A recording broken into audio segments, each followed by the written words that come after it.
पहला दिन है, पहले से 6 दिन तक आपस में संवाद करना, बातें करना है, और 7वें दिन कंक्लूजन देना है।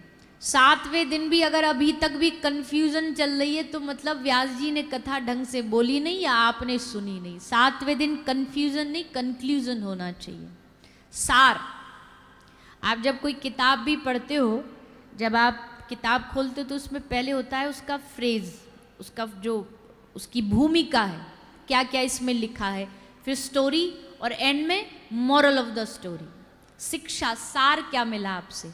तो पहला दिन महत्व आपने सुना, 5 दिन कथा सुनी, और आज कथा का सार। कथा का सार मतलब यहाँ से घर क्या लेकर के जाओगे। जैसे बहुत सारे लोग भाव भाव में डूबते डूबते, जब 7 दिन उत्सव मनता है, शहर आनंदित रहता है, जगमगाता है, तो फिर बोलते अब हम कल से क्या करेंगे।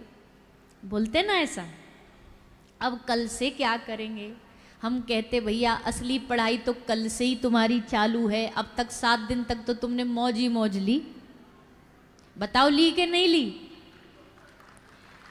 अब भैया आपका काम क्या है, वह आना बैठना, आराम से चकाचक बैठो, नाचो, व्यवस्था बनाएंगे यजमान जी। बोलना क्या है वो बेचारे सोचेंगे व्यास जी, आपको तो बस आकर के यहाँ आनंद लेना है। नाचो गाओ, आनंद लो, भगवान का संकीर्तन करो, जाते जाते भरपेट भोजन और कर लो, और इससे ज़्यादा क्या आनंद चाहिए। तो 7 दिन तो आनंद लिया। अब असली आपकी जो परीक्षा है, असली जो आपकी पढ़ाई है, वो तो अब कल से शुरू होगी। जो आपने 7 दिन सुना, अब उसके बदले में कल से क्या करना है, वो आज का मूल विषय। क्योंकि हम नहीं चाहते भैया 7 दिन एक वक्ता पूरा समय देता है, अपना जीवन देता है, घर परिवार अपना सब छोड़ करके आपके पास आता है, एक बीज लगाता है। 7 दिन या बीज बोया गया है, अगर आप ध्यान नहीं रखोगे ना उसका, तो पेड़ सूख जाएगा। पर पेड़ सूख ना जाए उसका ध्यान आपको रखना पड़ेगा, उसको पानी देना, उसको धूप देना, उसको छाया देना, उसको सींच के रखना, ताकि इस बीज से वृक्ष बने, वृक्ष पे फल लगे। और फल कुछ और नहीं है, कथा का फल है भगवत प्राप्ति। आपको भगवान मिल जाए, यही कथा का फल है, सबसे बड़ा फल है। तो जैसा हमने एक दिन पहले भी कहा था, जरूरी नहीं कि भागवत जी की सब बातें हमारे मन में, हमारे घट में हमें याद रहे। 7 दिन की सब बातें याद हैं क्या आपको, जो जो हमने बोली? अरे बोलिए ना, एक आध होगी भी, एक आध निकल भी गई। अरे आपकी छोड़ो, हमें ही नहीं याद रही होगी। हमसे ही पूछे बताओ हिस्ट्री 7 दिन क्या सुना है, तो हम भी नहीं बता पाएंगे। कोई बात छूट जाती है, कोई रह जाती है, कोई हल्ला गुल्ला में छूट जाती है। लेकिन एक बात है जो आप छोड़ना नहीं, जो पकड़ के रखना। भले बाकी सब छूट जाएं तो हमको कोई चिंता नहीं है, पर ये बात नहीं छूटनी चाहिए। कौन सी बात है? वैसे तो हम कथा में विश्राम में बोलेंगे ही, पर अब आ गई है तो बोल देते। आपने जो 7 दिन कथा सुनी, इसका सार है हरि नाम, भगवान का नाम। नाम पूरी 7 दिन की कथा का सार है। 7 दिन की जगह हम ये कथा 7 महीना भी कर लें ना, तो भी अंत में फिर हम यही बोलेंगे लास्ट वाले दिन कि हरि नाम का जाप करो, नाम जपो आप सब लोग। ये आपकी जीवन की सबसे बड़ी औषधि है, यही कथा का सार है। यानी कल से आपको क्या करना है? क्या करना है? उठाइए दोनों हाथ ऊपर, बोलिए हरे कृष्णा हरे कृष्णा कृष्ण कृष्ण हरे हरे हरे राम हरे राम राम राम हरे हरे। अब ये करना है कल से आप, ये आपकी पढ़ाई। अच्छा, एक और बता दे, कोई पहले से गुरु मंत्र जप रहा है तो वो जपे, उसको ना बदले। पर जो कुछ नहीं जप रहा, जिसके पास अभी कोई रास्ता ही नहीं है, वो ये महामंत्र जपे। जो अब तक केवल बस ऐसे ही टाइम पास करते आए, कई लोग हैं ना दुनिया में, वो जीते नहीं है। कोई उनसे पूछे भैया कैसे हो, हाँ बस टाइम पास कर रहे हैं। तो जो टाइम पास वाले हैं ना, शुरू करो अंताक्षरी लेके प्रभु का नाम, और समय बिताने के लिए करना है कुछ काम। मतलब लोगों के पास इतना समय है कि समय बिताने के लिए कुछ काम करना पड़ता है उन्हें, और वैसे बहाने देते समय नहीं है। तो हम कह रहे हैं समय बिताओ नहीं, समय को जियो, भगवान के नाम के साथ जियो। रोज नियम बना लो अपने जीवन का, कुछ छूटे छूट जाए, कुछ रहे रहे, लेकिन भगवान का नाम नहीं छूटना चाहिए, माला नहीं छूटनी चाहिए। रोज भगवान के नाम का जाप करो, चलते फिरते, खाते पीते, सोते जगते, जाते आते, कहीं भी मौका मिल जाए, ना रुपया लगे, ना पैसा लगे, ना धेला लगे, नोन लगे, ना फिटकरी, और नाम बहू का होए। कहावत है कि ना तो तुम्हारा एक भी धेला लगना, ना चवन्नी लगनी, और देखो भगवान का नाम मुफ्त में लेते लेते आप अपने जीवन का कल्याण कर सकते हो। कोई मुश्किल काम है क्या ये? बोलिए ना, भगवान का नाम लेना कोई मुश्किल काम है क्या?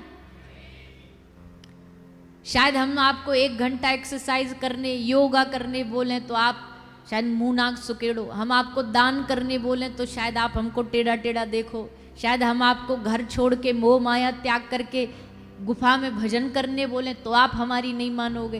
पर अगर हम आपको कहें भैया कुछ नहीं करना, दुकान जैसे जा रहे थे वैसे जाओ, बिजनेस जैसे कर रहे थे वैसे करो, परिवार के संग रह रहे थे वैसे रहो, बस संग संग में हरे कृष्ण राधा राधा जो भी नाम है उसका जाप करो। ये तो संभव है ना, ये तो आसान है ना, सबके लिए सहज है। बस अपने मन को पक्का कर लीजिए, अपने हृदय को पक्का कर लीजिए। हमें भगवान का नाम आज से अपने जीवन में जोड़ देना है, कैसे भी। माइनस कुछ नहीं करना, कथा सुन करके प्लस करना। माइनस के चक्कर में घबरा जाते हैं हम। साधु संत महापुरुष कहते हैं भैया मोह त्याग दो, घर बार त्याग दो, और उसके चक्कर में आदमी घबरा जाता। मोह त्यागने की बात करते हो, काम क्रोध लोभ मोह त्यागने की बात करते हो, यहाँ लोगों से 5 रुपया की तमाकू की पुड़िया नहीं छोड़ी जाती। कथा में भी कई लोग तो हमने कभी कभी देखे, कथा में भी आते तो उनकी गोजा में जेवा में संग धरी आती, और जैसे व्यास जी बोलते ना कथा में हरिनाम संकीर्तन करिए, ताली बजाइए, तो दुनिया ताली बजा रही होती है, वो उसमें बीच में रख के उसको ऐसे कर रहे होते, पता भी ना चले पड़ोसी को। बताओ ये क्या घर बार त्याग लिए, क्या मोह त्यागेंगे। 2 रुपया की 5 रुपया की सिगरेट नहीं छोड़ी जाती आदमी से। इतने 6 फुट लंबे आदमी को 2 इंच की सिगरेट कथा में से भी उठा के ले जाती है कि उठ चल और मुझे पी के आ। बताओ ताकत किस में ज्यादा हुई, आदमी में या सिगरेट में? आदमी ताकतवर वो नहीं है, वो उसका गुलाम है जिस चीज को वो छोड़ नहीं सकता। नशे में लोग जीवन अपना कैसे बर्बाद कर लेते। शराब उनकी मालिक है, वो गुलाम है। शराब कहेगी ये कर तो उसे करना पड़ेगा, जब लगेगी तलब तो उसे पीने के लिए जाना पड़ेगा।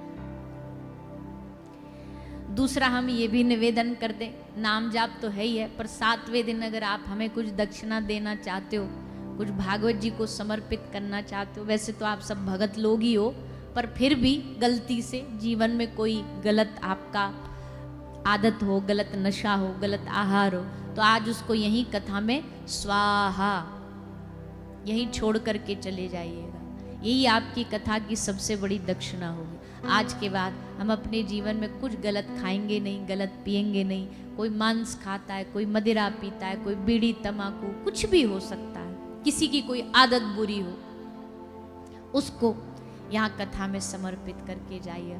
जीवन अच्छा बनाना है, ऐसा बनाना है कि ठाकुर जी देख के खुश हो जाए, आहा क्या अच्छा शुद्ध जीवन है इसका। खुद भी मर रहे हैं, परिवार भी परेशान है। अच्छा, आज से कुछ समय पहले तक, कुछ सालों पहले तक तंबाकू सिगरेट पर कुछ ऐसा लिखा नहीं आता था, अब उस पर स्पष्ट लिखा आता है कि smoking is injurious to your health. तंबाकू पे वो बड़ा एक भद्दा सा, हमने तो कभी कभी रास्ता में पन्नी पड़ी देखिए तो उस पर देखा है गंदा सा एक फोटो चित्र लगा होता है, कहीं यहाँ कैंसर है कुछ है। अब आदमी देख भी रहा है, पता भी उसको सब कुछ कि ये होगा। एक आदमी गया दुकान पे, उस लेकर के आया तम्बाकू, उस पे लिखा था इसको खाने से खांसी होती है। तो तुरंत लौट करके उसको दुकानदार के पास लेके गया, बोले भैया आपने नकली वाली दे दी, मुझे गलत दे दी, वो असली वाली दो ना जिस पे लिखा होता खाने से कैंसर होता है, ये तो नकली दे दी आपने। पता है आदमी को, पर पता होने के बाद भी भैया।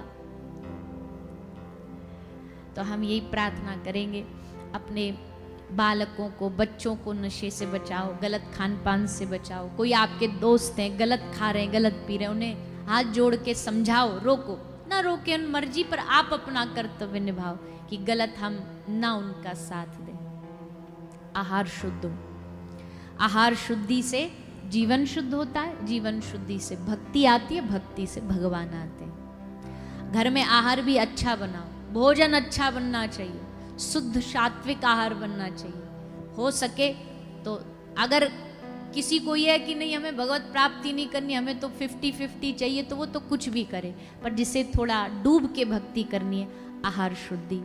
कोई तामसिक भोजन जैसे प्याज लहसुन, ये कोई बहुत बड़ा पाप नहीं, लेकिन हाँ तामसिक